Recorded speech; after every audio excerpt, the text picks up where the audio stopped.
An NFL insider has revealed that a blockbuster move is coming for the New York Jets, as a huge update has been revealed on the New York Jets' plans and why they are in prime position to make a blockbuster move that would be absolutely huge for the team and give them just a massive boost. And we're going to break all of this down. What's up, guys? Welcome back to Jets Digest. It's Chris here, and we're going to jump right into things as always. And guys, if you are part of that 73% that's not subscribed to Jets Digest, this is the place we're closing in on 5K subscribers. We're making that final push. You guys have been killing it recently.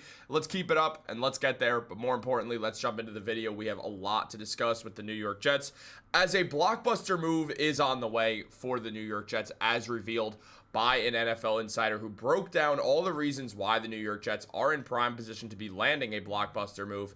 And well, Darren Mougey, so far, he has made a bunch of low-risk signings. That's really been the vibe of this offseason. We've seen the Justin Fields deal for 2 years. We've seen all the moves that have been made, the Brandon Stevens moves, the Andre Sisco move, all of these moves that have been done, all these exterior moves, not talking about the re-signings. The Jamie and Sherwood signing was just an absolute slam dunk, but outside of that, we've seen a bunch of lower risk moves where the Jets are looking for upside more than anything else. And if Darren Mougey wants to continue that trend, he's got an excellent chance to do so, as revealed by an NFL insider who mentioned, once again, these Kyle Pitts rumors are getting very hot, and it does feel like Kyle Pitts is going to be moved. The New York Jets have been open to trading down, as mentioned by Darren Mougey. And well, the Falcons are known to want to trade up, and that has all been coming to a breaking point where we're at right now. As mentioned by Jet X Factor, according to former 92.9 radio host and Atlanta Falcons insider Jeff Benedict, the Falcons have contacted the Jets inquiring about the 7th overall pick, as Atlanta looks to secure Georgia linebacker Jalen Walker. On top of that, Benedict mentions saying, "I'm told the Falcons have reached out to the Jets to swap 7 and 15 as they eye Jalen Walker. The front office wants to make a splash with their pass rush, with Saints and Panthers both needing pass rush as well. The Falcons want to beat them to Jalen Walker. If a trade happens, it'll be a draft night situation, and more than likely means they'll also give up a 2026 first as well." So on top of this, what would be happening is the New York Jets would either find a way to land this guy right here in Kyle Pitts, or Darren Mougey would stockpile into their asset by getting the Atlanta Falcons 2026 first-round pick, which is not expected to be a very bad pick at all. I mean, look, the Falcons are not a bad team. That division sucks, so you never know what could happen, but I'd imagine the Buccaneers are still going to be the favorites. And you look at where they're at right now, and the Jets really could benefit from this. If Jalen Walker doesn't work out year one for the Falcons, the Jets have pulled off an excellent trade. And even if he does, but the Falcons don't win a bunch of games, the Jets have found themselves in a prime position to have 2 good first-round picks. And then regarding quarterback play, if Justin Fields doesn't show up and do his thing, the Jets would have more assets to be able to move up to one of those top 3 spots and land a franchise quarterback, whether it's an Arch Manning, a Nico Iamaleava, a Drew Aller, someone else who just pops off during this year and now becomes right in that zone with everyone else. There's a bunch of moves that the Jets would be able to make, and there's a bunch of quarterback options they'd be able to have if they decided to do that. Now, on top of that, they could go and land Kyle Pitts, someone who's been linked to the Jets time and time again. Now, you look at Jalen Walker, he's been a very great player for Georgia for 3 years, now declaring for the draft. He is a first-round pick, likely top 10, if not definitely before 15. He's not making it to Atlanta, and unless the Falcons trade up and they want to. I mean, we've seen Walker win a championship, and he didn't really play a bunch that year in 2022 when Georgia won the championship, but last year was his big year. He had 37 tackles, 56 total, or 37 solo tackles. Combined, he had 60 with 11 tackles for loss and 6.5 sacks. So great numbers there by Walker, who's shown that he is going to be a great pass rusher in the NFL if all pans out. And the Atlanta Falcons are in dire need of a pass rush. The Falcons have found themselves in an interesting position where they have just no pass rush whatsoever, and it is something they want to work on. And with teams like the Panthers, like the Saints, who they're facing multiple times this season, who also don't have that, they want to have the pick of the litter. They don't want to have to pick up the scraps of whatever's left.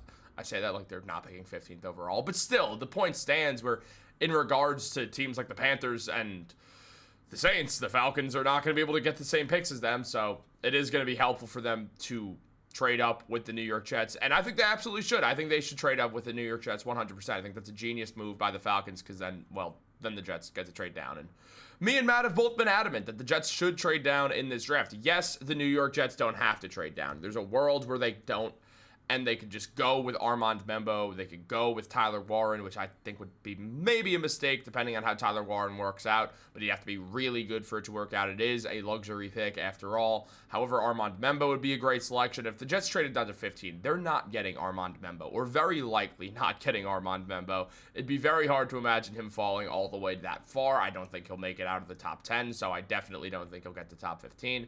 So there is that to note as well, but the Jets would also still have other options, and it depends on what the trade would be. If we're looking at the trade that was mentioned by Bill Barnwell, where the Jets get the 15th overall pick, a 2026 third, and Kyle Pitts for the 7th overall pick, then the Jets would still have options. And, well, Bill Barnwell broke this down just discussing everything if the Jets decided to make that move, saying in this scenario, the Jets would swap first-round picks with Atlanta, fall into 15, or this is from Jet X Factor about the last scenario where the Jets would get 2 firsts for their current first, one of them being the 15th overall pick, which does still put them in the same situation in regards to the draft that I was about to mention. And as Barnwell said, the Jets might be equally excited about moving, or the Falcons might be equally as excited about moving on from Pitts, who seemingly has fallen out of favor and failing to build on an impressive rookie season in 2021. On the Jets side, Jeremy Ruckert and Stone Smart are the only tight ends, so adding a 24-year-old with upside would have appealed to the new offensive coordinator in Tanner Engstrand. Pitts is on a 1-year, $10.8 million deal, essentially, because it's his 5th-year option. And for 2025, the Jets would have a reasonable transition tag option for 2026 for $13.9 million if Pitts plays up to his potential. If Pitts plays up to his potential, and not his initial potential, it's hard to imagine him getting there, but if he plays up to his potential that he has right now, then that would be a good deal for Kyle Pitts. I mean, you look at the new news of it all, and we're seeing that Trey McBride got that deal that made him the highest paid tight end in NFL history. And now Pitts, it would affect his market value, but he probably would not be getting Trey McBride money at this point. However, he would still be getting somewhere around that 15 mark. So the Jets would be able to save a bit of money there and continue to build on having Kyle Pitts and continuing to build this team up, which would be absolutely massive for them. And if the Jets did decide, all right, hey, what we're going to do is we are going to move forwards with getting that 15th pick, they would have some options. Now, Pitts, if they were to land him, it depends on if it'd be the trade that Barnwell proposed or the trade for the 2 firsts. But if they landed Pitts, I mean, they'd get a guy who has shown a ton of promise. In his rookie year, he looked like he was going to be everything expected of him with over 1,000 receiving yards on 68 receptions and 110 targets, 15.1 yards per reception with 1 touchdown. The following season, he did get injured, though his yards per reception were still solid at 12.7. He also had 2 touchdowns. He just dealt with some injuries that kind of set him back. And I mean, the stats were not going to be as good. You could see the yards per game took a massive dip anyway, but still, and the receptions per game took a dip, but still, at the end of the day, he still had a solid season for 10 games played.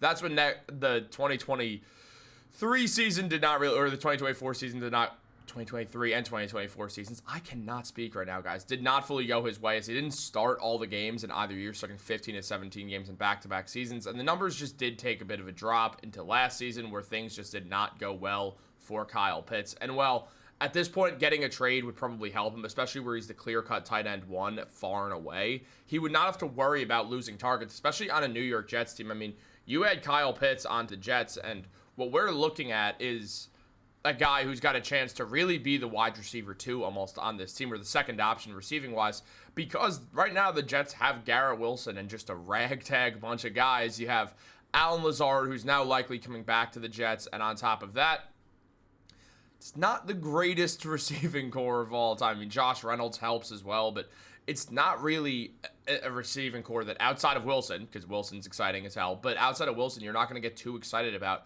Adding Kyle Pitts and adds another dynamic 24-year-old who wants to build and wants to get better and wants to show the world that he's got something to prove, and he's ready to prove it. And getting him on the Jets would give him the best chance to get a bunch of targets. So I'd rather the Jets do the trade where they'd land Kyle Pitts. I think it's worth taking a swing on.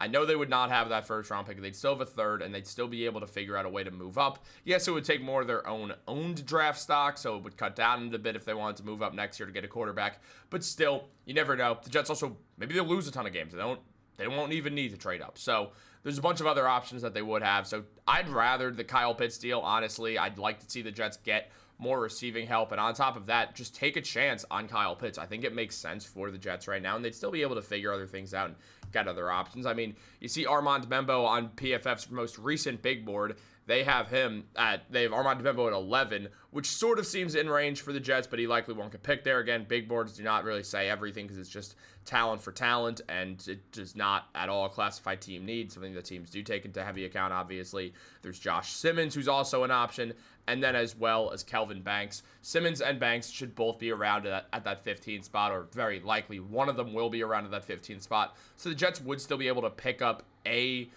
offensive tackle and really be able to figure out really be able to have multiple assets covered, and they've covered their base as well, and they'd be a better team this way than I think just picking 7th overall, if you ask me. But guys, I do want to know what you think, so let me know in the comments down below. Like this video, subscribe, turn on post notifications. Have a great day, and go Jets.